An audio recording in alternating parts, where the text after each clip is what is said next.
어제 저녁에 워싱턴 중앙장로교회에서 교회 설립 40주년 기념 콘서트를 했습니다. 제가 잠깐 다녀왔는데 제목은 천지창조라고 하는 하이든의 곡을 수많은 오케스트라 대원들과 또 성가대원들이 한 120명이 서가지고 아주 아름다운 선율로 찬양을 하는 소리를 들었습니다. 찬양은 숫자가 많으니까 잘하는 건 당연한 건데 그 안에 메시지가 뭐냐? 하나님이 천지를 창조하시고 창조하신 이후로 우리 인간들이 하나님께 거역해서 범죄하였는데 죄 가운데 있는 우리들을 다시 살리시기 위해서 주 예수 그리스도를 이 땅에 보내셨다. 그 예수님을 우리가 경배하고 찬양하자 하는 메시지입니다. 지난 12월 8일 날 워싱턴 지역 한인교회협의회에서 주최하는 제13회 성탄 축하 음악 예배가 있었습니다. 그때 이제 모든 교회들이 열심히 찬양을 하고 마지막에 피날레 곡으로 그곳에 모인 모든 성도들이 다 함께 무대에 올라가서 찬양을 부른 곡이 있습니다. 우리가 잘 아는 핸델의 메시아 곡 중에서 할렐루야라는 찬양을 같이 다 불렀는데 그 할렐루야 곡의 주요 그 가사가 뭐냐면 할렐루야, 그 다음에 왕의 왕, 또 주의 주, 그것이 주 메시지입니다. 하나님을 찬양하라, 왕의 왕, 또 주의 주. 그 왕의 왕이 바로 누구냐? 오늘 탄생하신 예수 그리스도이시다. 그것을 선포하는 것입니다. 이 찬양을 부를 때마다 저는 늘 감격이 있습니다. 기쁨이 있습니다. 내 영혼 가운데 정말 주님은 나의 왕이십니다. 주님은 나의 주가 되십니다. 온 세상의 많은 열방의 그 제국의 나라들 가운데 왕들과 대통령들이 많이 있지만 그 많은 왕들 중에서 가장 큰 왕, 위대하신 왕 바로 당신이십니다. 모든 만물의 주가 되시는 분 바로 당신이 나의 영원하신 왕이며 나의 주님이시오니 내가 주님을 사랑합니다. 그런 고백이 이 찬양을 통해서 나오는 것을 보고 얼마나 깊은 감동을 느끼게 되는지 모릅니다. 우리 사랑하는 성도 여러분, 여러분들도 이와 같은 감격과 기쁨으로 나의 왕, 나의 주 그리스도를 찬양하는 이 성탄절이 되시기를 주의 이름으로 축복합니다. 아멘. 이스라엘의 왕이었던 다윗 왕도 시편 145편 1절에서 이렇게 고백했습니다. 왕이신 나의 하나님이여, 내가 주를 높이고 영원히 주를 송축하리이다. 다윗의 위대함은 어디에 있느냐면 자기가 왕이었음에도 불구하고 진실하고 순수한 믿음을 가지고 겸손하게 하나님 여호와를 왕으로 존귀하게 높였다고 하는 것입니다. 시편 5편 2절에 보니까 나의 왕, 나의 하나님이시여, 나의 부르짖는 소리를 들어소서, 내가 주께 노래하고 기도하나이다. 그렇게 고백했습니다. 다윗은 사실 평생토록 하나님을 자기의 왕으로 모시면서 살았습니다. 세상에서 부러울 것 없었던 그러한 나라의 군주가 자기 삶의 모든 영역에서 그리고 자기의 머리 위에서 하늘 높은 보좌에서 세상을 통치하시는, 그리고 인생의 생사화복을 주관하시면서 우리의 모든 삶을 간섭하시고 감찰하시고 보호하시는 전능하신 하나님만이, 여호와 하나님만이 유일한 왕이다. 그렇게 고백을 했던 것입니다. 이사야서 9장 6절 말씀에 보니까 한 아기가 우리에게 낳고 한 아들을 우리에게 주신 바 되었는데 그 어깨에는 정사를 메었고 그의 이름은 기묘자라 모사라 전능하신 하나님이라 영존하시는 아버지라 평강의 왕이라 할 것이라 그렇게 고백했습니다. 모든 세계의 역사와 그리고 나라의 권세를 양 어깨에 짊어지신 한 어린아기, 평강과 기쁨의 왕이 되시는 예수 그리스도, 이 어린아기가 700여 년 전에 이사야 선지자의 예언에 따라서 사람의 모양을 입으시고 처녀 마리아의 몸을 잠시 빌려서 유대 땅 베들레헴에 탄생했습니다. 정작 메시아를 대망하면서 자기들이 선민이라고 자부심을 가지고 있었던 이스라엘 백성들, 또 이스라엘의 지도자들, 종교적인 이런 지도자들은 알지 못하고 있었던 때에 저 멀리 동방의 박사들이 베들레헴으로 찾아온 거예요. 유대 땅에 와서 유대인의 왕으로 나시니가 어디 계시냐 그렇게 질문을 했습니다.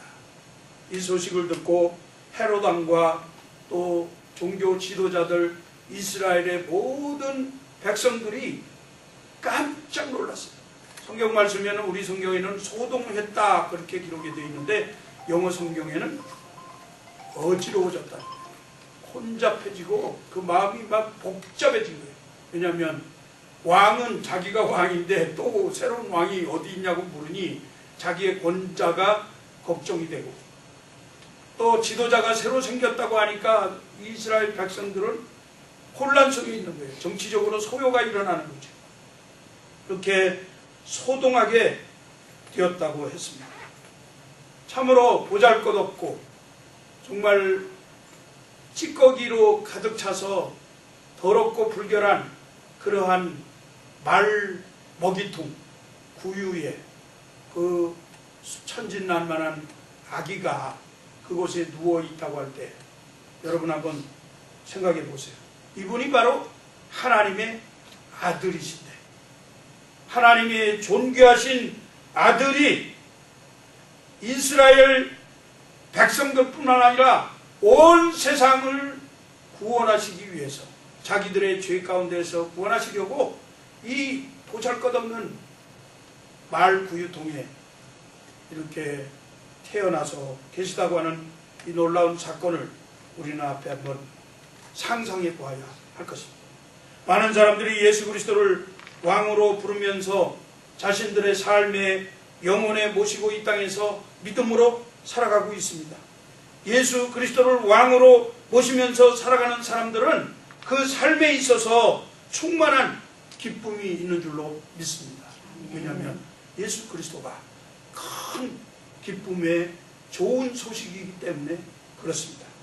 감동과 감격이, 즐거움이 날마다 그 삶에서 일어나는 줄로 믿습니다. 그래서 다윗은 이렇게 고백합니다. 왕이신 나의 하나님, 내가 주를 높이고 영원히 주의 이름을 송축하나이다. 왕이신 나의 하나님, 내가 주를 높이고 영원히 주의 이름을 송축하리이다.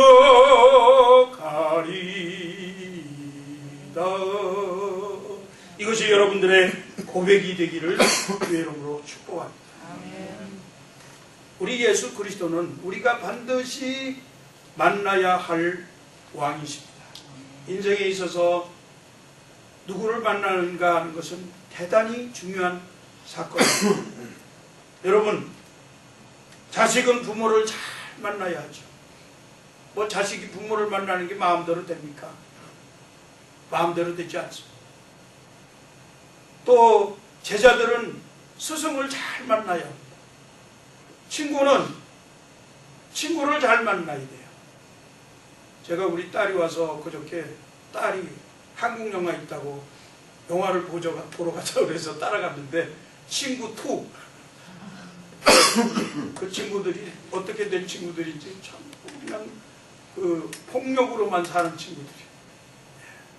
그 속에서 물론 의리도 있고 뭐 여러 가지 있지만은 너무 잔인하게 사람을 죽이는 그런 폭력배 생활을 하는 친구들. 그런 친구 만나면 안 되지. 여러분, 성도들은 목사를 잘 만나요. 여러분, 우리 그레이스 라이프 한인교회 성도들은 노 목사 잘 만난 줄로 믿습니다. 네. 정말 목사를 잘 만나요. 건강한 교회가 되려면 목사들을 잘 만나요. 그렇게 만남이 중요한 것이에요.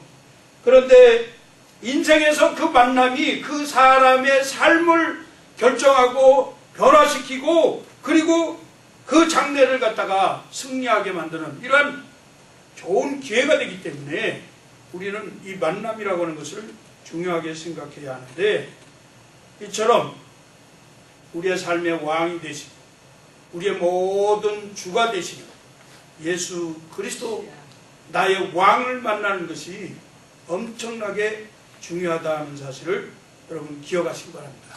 왜 그럴까요? 예수를 만나는 것이 생명을 얻는 길이기 때문에 그렇습니다. 예수를 만나는 것이 우리에게 평안과 기쁨을 주기 때문에 그렇습니다. 예수를 만나는 것이 우리의 모든 죄사함을 얻는 그런 권세를 누리기 때문에 그렇습니다. 영원한 형벌에서 우리가 지옥에 들어가서 죄사함을 얻지 못하고 죽게 되느냐, 아니면 하나님이 우리에게 베풀어 주신 놀라운 신령한 은혜를 받고 생명을 얻으면서 영원한 나라에서 하나님과 같이 찬송하면서 사느냐, 예수를 만나느냐 못 만나느냐의 기로가 되어진다고 하는 사실을 기억하시기 바랍니다. 그래서 우리는 예수를 만나야 합니다. 이미 여러분 예수를 만나셨겠지만 예수를 날마다 만나시기 바랍니다. 예수님과 날마다 산책하며 사세요. 산책한다는 것은 결국 사랑하는 것이고 동행하는 것입니다. 예수 그리스도를 만난 이 기쁨이 날마다 있게 될 줄로 믿습니다. 본문 1절 2절에 보니까 동방박사들이 멀리서 예수님을 찾아왔다 그랬습니다. 헤로드 왕 때 예수께서 유대 베들레헴에서 나시매 동방으로부터 박사들이 예루살렘에 이르러 말하되 유대인으로 왕으로 나시니가 어디 계시냐, 우리가 동방에서 그의 별을 보고 그에게 경배하러 왔노라 하니. 정말 먼 거리였습니다. 먼 곳에서 왔습니다. 그렇지만 이 동방박사들이 그 거리에 상관하지 않았어요. 자기들이 박사라고 하는 지혜자요 현자라고 하는 우러럼을 받으면서 존중을 받고 사람들에게 칭송을 받는 지위에 있었던 사람들이었지만 자기들의 직책을 중요하게 생각하지 않았습니다. 그토록 오랫동안 메시아가 온다는 사실을 예언으로 받고, 그들은 성경에 보니까 박사들이라고 되어 있지만 사실은 점성가들입니다. 별을 보면서 장래일을 예측하는 사람들이에요. 그 별을 계속해서 연구하고 바라보다가 이 별을 보는 가운데에서 이 세상을 구원할 메시아가 온다고 하는 사실을 그 별을 통해서 알았습니다. 그래서 그 별을 보고 동방에서부터 왔다, 그렇게 기록하고 있죠. 별을 쫓아서 왔어요. 왜? 예수를 만나기 위해서. 생명 되시는 예수, 구원의 주가 되시는 예수님을 만나기 위해서 동방에서부터 그 먼 거리를 받아 자기네들의 높은 지위를 다 버리고 가족과 모든 환경들을 다 벗어나서 생명을 찾아서 별을 따라서 베들레헴까지 오게 된 것입니다. 유대인들은 자신들을 구원할 만한 그런 메시아를 소망하면서도 준비하지 않았습니다. 기다리지 않았습니다. 주님이 오시는 것을 알지 못했습니다.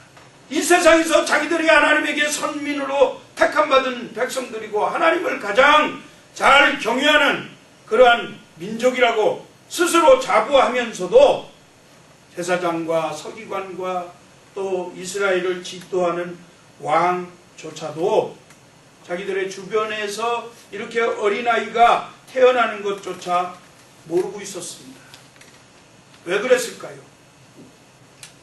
자기들의 현실 삶에 너무 급급해서 자기네들의 이익만 쫓아서 자기네들의 권자를 지키기 위해서, 기득권을 지키기 위해서 가득 찬 탐욕을 갖기 위해서 동분서주하면서 주님은 기대하지 아니하고 그렇게 살다가 자기 백성들을 죄 가운데에서 구원하기 위해서 오신다고 하는 이 구세주 메시아, 나의 왕 그리스도가 오는 것을 알지 못했던 것입니다. 베들레헴이라고 하는 동네 이름은 본래 뜻이 떡집이라는 뜻입니다. 에난데일 떡집이 아니고 베들레헴 떡집.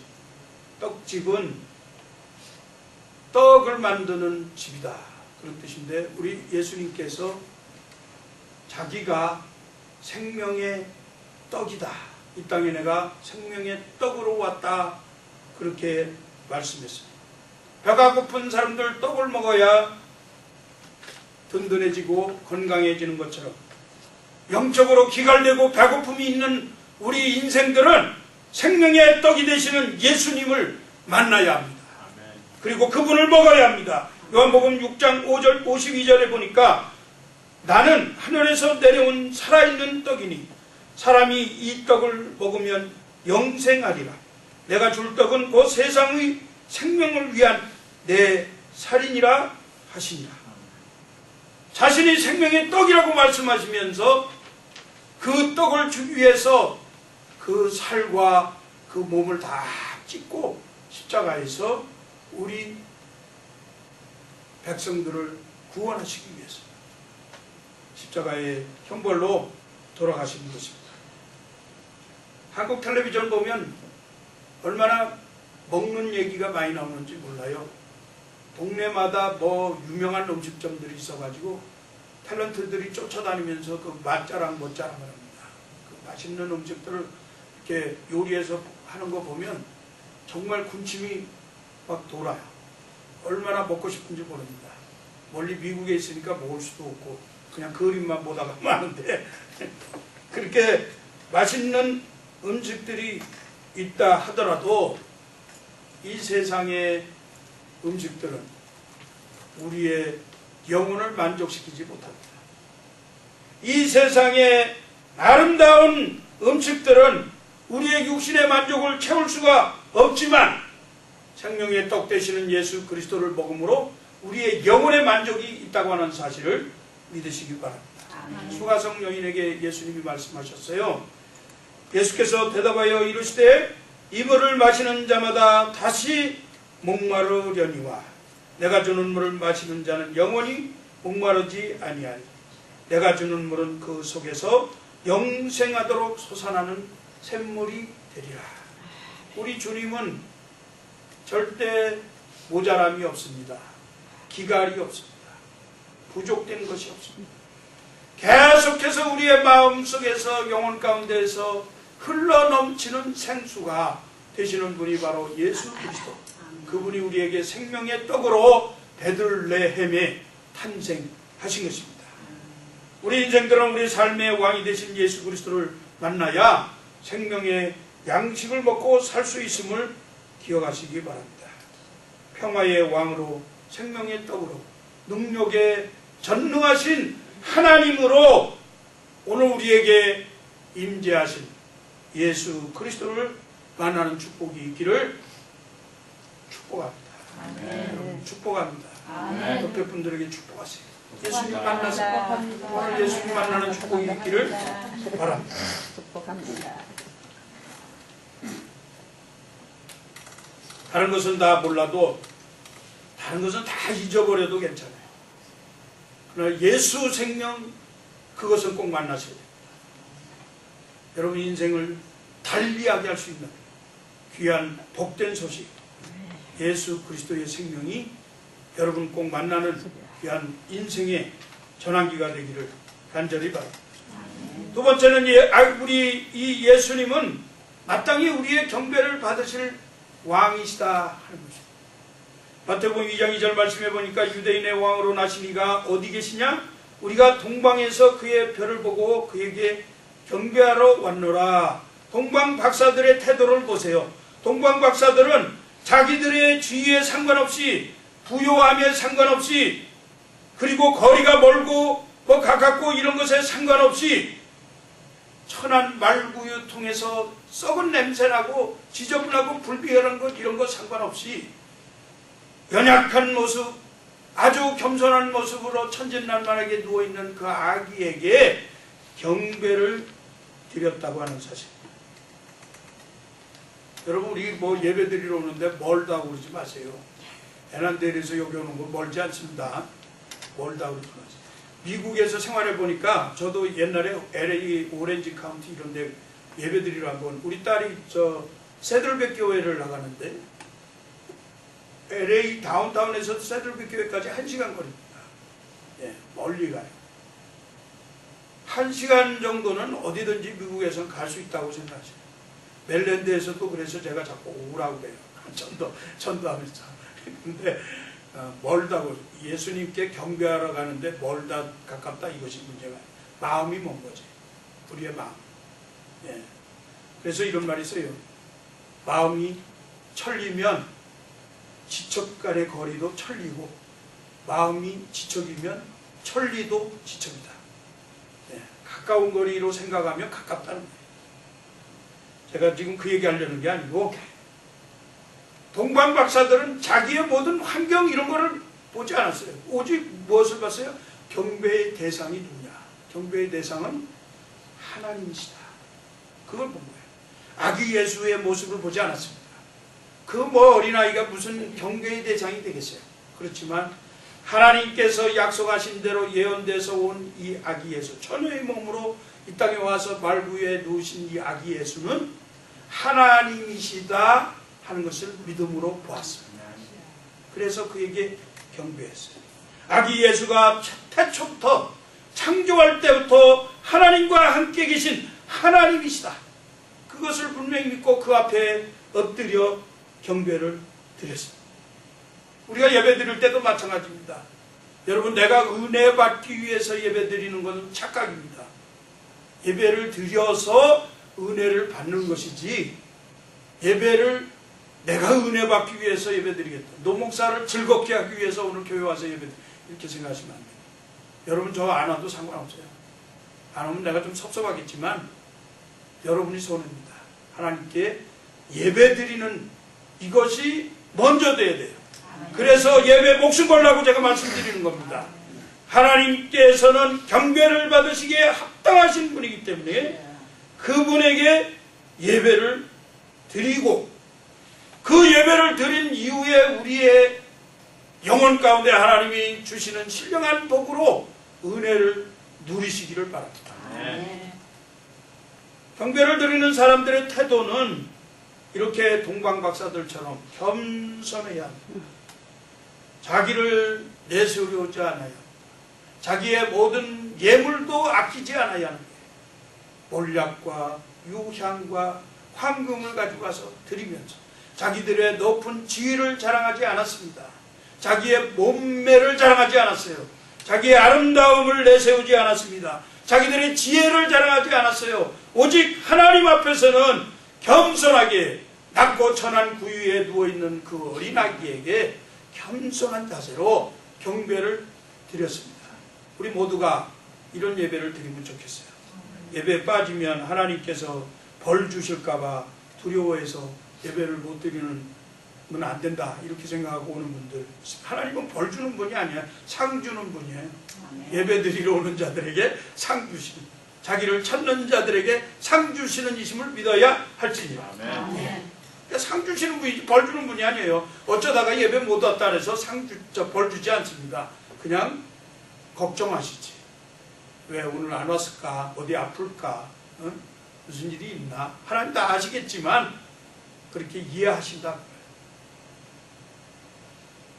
노목사 설교 한번 들으는 것이 안 듣는 것보다 나아서 예배드리러 오십니까? 여러분들의 인격을 뭐 이렇게 교화시키기 위해서? 그렇지 않잖아요. 주일날 교회 가는 것이 그저 의례적인 습관이니까 그냥 일어나면 교회 가야지 이런 생각으로 교회 오십니까? 예배드리러 오세요. 교회 오지 마세요. 예. 누구에게나 자기의 잘난 것이 있는데 그것을 자랑하기 위해서 오십니까? 여러분 저보다 잘났어요?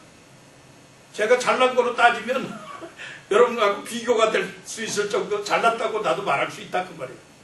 여러분도 다 잘났잖아요. 잘난 거 여기서 자랑하지 마세요. 예. 여러분 돈 많으세요? 얼마나 부유하세요? 하나님만큼 많이 갖고 계세요? 자랑할 것이 없다 그 말이에요. 그런 거 자랑하러 우리가 교회 나오는 것이 아니잖아요. 하나님 앞에 예배드리러 나오잖아요. 그렇죠? 그런 믿음으로 예배를 목숨 걸고 드리면 교회 와서 상처받을 일이 없어요. 교회 와서 은혜만 받는 거예요. 다른 사람 비방할 일도 생겨나지 않아요. 교회에서 괜히 목사님을 비방하고 성도들을 욕하고 이러는 것은 자기 중심에 하나님께 예배드리는 것보다 다른 것이 앞서 있기 때문에 그런 거예요. 우리 성도님들은 다 이런 아름다운 예배를 드리는 성도님인 줄로 믿습니다. 저는 그렇게 확신합니다. 세 번째, 우리가 예수님이 우리가 드려야 할 최고의 예물을 받으실 왕이라고 하는 사실을 기억하시기 바랍니다. 워십이라고 하는 거, 예배라고 하는 것이 워십이거든요. 워십, 워스 가치와 그 다음에 그것을 높이는, 이것을 합쳐서, 그러니까 최고의 가치를 우리 예수님께, 그러면 최고의 가치를 예수님께 드리기 위해서 동방박사들이 어떻게 했어요? 자기들의 재물을 가지고 가서 하나님 앞에 경배하면서 드렸어요. 근데 황금, 이 몰약은 사실은 예수님의 공생의 사역에 필요하도록 헌신한 거예요. 예수님이 이제 멀리 이제 헤로데 왕의 그 핍박을 피해서 도망도 다녀야 되고 막 이렇게 해야 되는데, 그렇게 하려니까 물질이 있어야 되죠. 그게 뭐예요? 황금을 줘서 그걸로 교통비 쓰도록 또 그 살림을 할 수 있도록. 요셉과 마리아가 얼마나 많은 사람들로부터 질타를 받았겠어요. 네? 처녀 마리아가 아기를 낳게 됐는데 그러면 돌 맞아 죽을 건데 어디 마음대로 어디 가서 직장을 구하겠어요? 우리 현실적으로 한번 생각해봐요. 그런 거를 대비해서 황금. 그 다음에 몰약은 예수님 십자가에 달려 돌아가실 것을 예비해서 장사를 예비하느라고 그거를 이렇게 예물로 드린 거예요. 그게 다 하나님께서 뜻하신 섭리 가운데에서 주어진 예물인데, 이것이 우리 주님이 이 땅에서 구속사역을 이루는 데 있어서 가장 적절하고 필요한 예물이었다 하는 겁니다. 우리도 하나님 앞에 예배 드릴 때 하나님의 이 좋은, 큰 기쁨의 좋은 소식이 세계만방에 전파되어지도록 우리의 마음을 다하고 정성을 다하고 뜻을 다하고 힘을 다하여서 하나님 앞에 우리의 가장 값진 그러한 헌신이 있어야 될 줄로 믿습니다. 여러분, 사랑한다고 우리가 말하지만 정말 사랑한다면 확증이 있어야 돼요. 확증.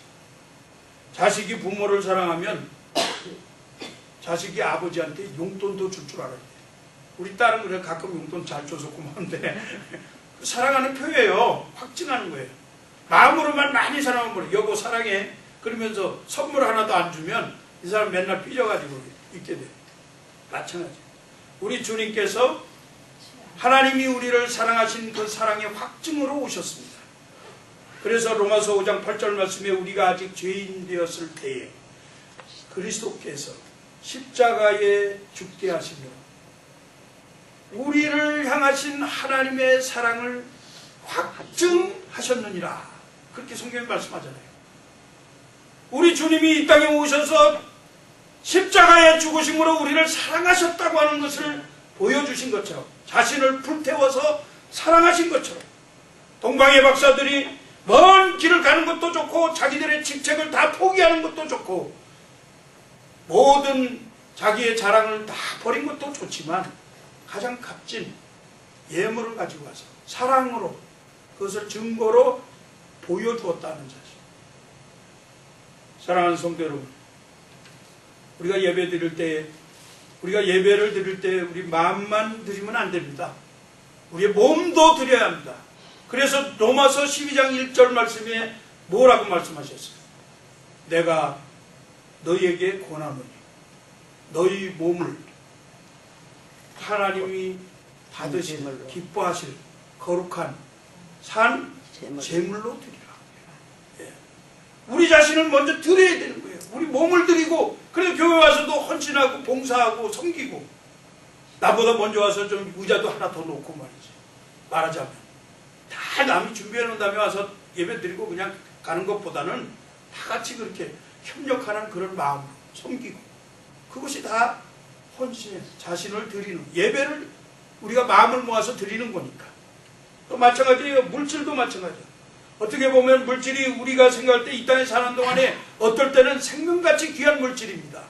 이건 참 없으면 우리가 다음날 굶을 것 같은 그런 고민에 빠지는 게 이 물질 아닙니까? 근데 이런 것도 하나님 앞에 정성을 다해서 구별해서, 하나님, 내가 비록 내일은 굶게 될지 모르지만 믿음으로 하나님 앞에 드립니다. 이런 믿음으로 드리니까 하나님이 다음날도 책임져 주시더라, 이거예요. 자, 그 예를 볼까요? 아브라함이 몇 살에 이삭을 얻었습니까? 100세에 얻었어요. 100세에. 다 늙어가지고 아이를 못 낳는다고 하는 때인데, 자기 와이프도 아기를 낳을 수 없는 그런 여자였는데 하나님이 다 하실 수 있기 때문에 그들을 통해서 아들을 낳게 하셨어요. 그리고는 좀 애가 자라서 막 이제 재미를 붙이고 있는데, 하나님 분명히 약속하셔요. 네 자손이 별과 같이 땅에 바다의 모래와 같이 많게 될 것이다. 그래놓고 딱 하나 주셨는데, 하나 줘놓고 이 아들 하나 그거를 자기에게 바치라는 거예요. 얼마나 소중합니까? 얼마나 아까워요.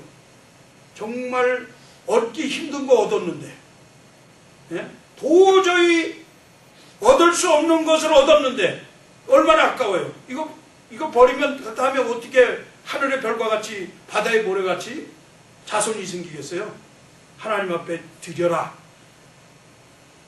아브라함이 무지 고민했을 것 같아요. 근데 하나님께 말씀대로 순종하고 하나님께 드리러 모리아산에 올라가서 아들을 잡아 죽이려고 하는 순간에 하나님이 멈춰! 그리고 하신 말씀이 뭐예요? 내가 준비해놨다. 나무에 걸려있는 수양이 거기 있었잖아요. 하나님은 여호와 이레의 하나님인 줄로 믿습니다. 아멘. 오늘 우리가 쓰고 없을 것 같은데 하나님이 내일 것도 준비해놓고 기다리고 계시다, 그 말이에요. 그런 믿음으로 사세요. 믿습니까? 아멘. 예. 지난주에 우리 사무총회 하면서 제가 목사가 사례가 얼마 받는 거 다 공개했잖아요. 지금 그렇게 살고 있어요. 그런데도 믿음으로 사는 거예요. 하나님이 예비하시고 준비시켜 주실 것이다. 그런 믿음으로 사니까 하나님께서 그때마다 새롭게 은혜를 보시고 공급하시는데, 그 믿음은 바로 순종에서 비롯되는 줄로 믿습니다. 오늘 말씀에도 보니까 이 동방의 박사들이 잠을 자는데 꿈에 하나님의 사자가 나타나서 헤롯에게로 돌아가지 말라 그랬습니다. 헤롯은 예수님이 태어난 데를 알아보고 자기한테 와서 알려주면 자기도 가서 경배하겠다 그랬는데 실제 경배했나요? 그 뒤에 가서 보니까 헤롯이 예수님 난 데를 물어가지고 그 시간부터 이해해서 계산해가지고 그 밑에 있는 애들을 다 쳐 죽였거든요. 경배하려고 그런 게 아니고 자기는 왕좌를 노리기 위해서 그거를 지키려고 그런 마음속에 그런 꾀를 가지고 있었던 사람인데, 하나님이 그걸 아시고 박사들에게 헤롯에게로 돌아가서 예수님 난 베들레헴 그곳을 알려주지 마라, 그 얘기 아닙니까? 그러니까 동방의 박사들이 예수님 하나님의 말씀을 그대로 순종하고 헤롯에게로 가지 않고 다른 길로 돌아갔다 그랬습니다. 말씀을 듣고 순종할 때에 하나님의 구원 계획이 이루어지는 줄로 믿습니다. 여러분, 오늘 말씀 들었는데 이 말씀 듣고 여기 나가면서 다 잊어버리고 순종 하나도 안 하고 그렇게 하지 마시고, 오늘 말씀 들었으면 그 말씀을 순종하고 사세요. 그러면 하나님이 여호와 이레의 하나님으로 준비시켜 줄 줄로 믿습니다. 아브라함이 그렇게 순종했더니 그렇게 하셨잖아요. 우리는 성경 말씀을 다 하나님의 정확무한 하나님의 능력의 말씀이라고 믿는다고 하면서 여기 나가면 잊어버려요. 목사가 설교하면 그대로 믿으시고 순종의 삶을 사시는 거예요. 이제 말씀을 맺습니다. 예수를 만나야 생명을 얻습니다. 예수님을 겸손하게 경배드리는 우리 성도님들 되시기를 주의 이름으로 축복합니다. 예수님께 자신을 드릴 뿐만 아니라 자신의 가장 귀하고 아까운 거, 정말 애지중지하는 거, 이런 것들을 하나님 앞에 감사함으로 드리고 순종하는 삶을 사시기를 바랍니다. 이렇게 할 때 하나님께서 우리의 왕으로 지금도 임재하시고 우리 하나님이 왕 되심을 높여드리는 이러한 놀라운 주의 백성들이 될 줄로 믿습니다. 성탄주일에 나의 왕 예수 그리스도의 만남을 통해서 정말 경배와 순종과 헌신이 더욱 견고해져서 앞으로 하나님께서 예비하신 그런 축복을 받아 누리는 우리 그레이스 라이프 한교회 성도님들 되시기를 주의 이름으로 축복합니다. 기도하겠습니다. 하나님 아버지 은혜를 감사합니다. 복된 날 허락해 주시고 큰 기쁨의 좋은 소식 되시는